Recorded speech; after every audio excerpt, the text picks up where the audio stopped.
জি7 সম্মেলনের শেষ দিনে নিজেকে বস দাবি করেছেন আমেরিকার প্রেসিডেন্ট ডোনাল্ড ট্রাম্প। তবে এবারের বেশিরভাগ সংকট যেন সেই বসকে ঘিরেই তৈরি হয়েছে। এমন অবস্থায় আমেরিকার উপর নির্ভরতা কমাতে চান মিত্ররা। সোমবার থেকে শুরু হওয়া জি7 সম্মেলনে বারবার উঠে এসেছে ইরান যুদ্ধের প্রভাবে অর্থনৈতিক সংকটের কথা। তাই তো শেষ দিনেও হরমুজ নিয়ে অর্থনৈতিক সংকটে নিজেদের উদ্বেগের কথা তুলে ধরেন অনেকে।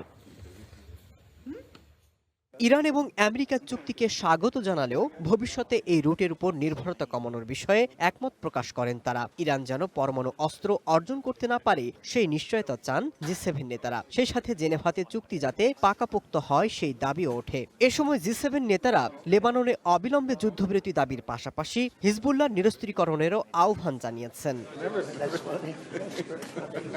এছাড়াও মূল আলোচনায় উঠে আসে কৃত্রিম বুদ্ধিমত্তা, এআই এবং সামাজিক মাধ্যমের কারণে তৈরি হওয়া নানামুখী নিরাপত্তা ঝুঁকি। প্রযুক্তি খাতে কঠোর নিয়ন্ত্রণ এবং নিরাপত্তা বৃদ্ধির পক্ষে অবস্থান নিয়েছে ইউরোপীয় ইউনিয়নের সদস্য দেশগুলো।